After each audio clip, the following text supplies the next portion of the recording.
ഇന്ന് രാത്രി ഇവിടെ വന്ന് ദൈവം ഇതിലേ ആരെല്ലാം നിന്നെ ഇവിടുന്നൊക്കെ വെട്ടിയാലും തമ്പുരാൻ ടിക്കിട്ടാൽ നിൽക്കേണ്ട സ്ഥലത്ത് നീ നിന്നിരിക്കും.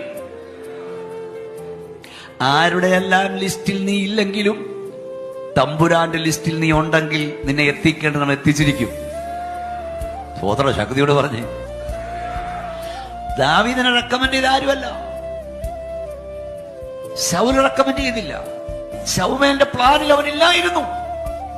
സ്വർഗത്തിലെ ദൈവം പറഞ്ഞു, ഞാൻ ഒരുവനെ കണ്ടിട്ടുണ്ട്, രാജാവാക്കാൻ കൊള്ളാകുന്ന ഒരുവൻ കാട്ടിക്കിടപ്പുണ്ട്. ഇന്ന് രാത്രി ഇവിടെ വന്ന് നിന്നോട് പറയാ, നിന്നെ ദൈവം ഇവിടുന്നൊക്കെ പൊക്കിയെടുത്ത് ഇവിടെ കൊണ്ടിരുത്തുമ്പോഴേ ഓർത്തോണം, ലോകത്തിൽ ആരെല്ലാം നിന്നെ റെക്കമെൻഡ് ചെയ്തില്ലെങ്കിലും ആരെല്ലാം നിന്നെ തഴഞ്ഞാലും നിന്റെ ഏകാന്ത ദൈവത്തിന് കൊടുത്താൽ സമയമാകുമ്പോൾ സ്വർഗത്തിലെ ദൈവം നിനക്ക് വേണ്ടി ചിലർ റെക്കമെൻഡ് ചെയ്യും. രാജാവാക്കാൻ കൊള്ളാകുന്നവൻ, ഇന്ന സ്ഥലത്തിരുത്താൻ കൊള്ളാകുന്നവൻ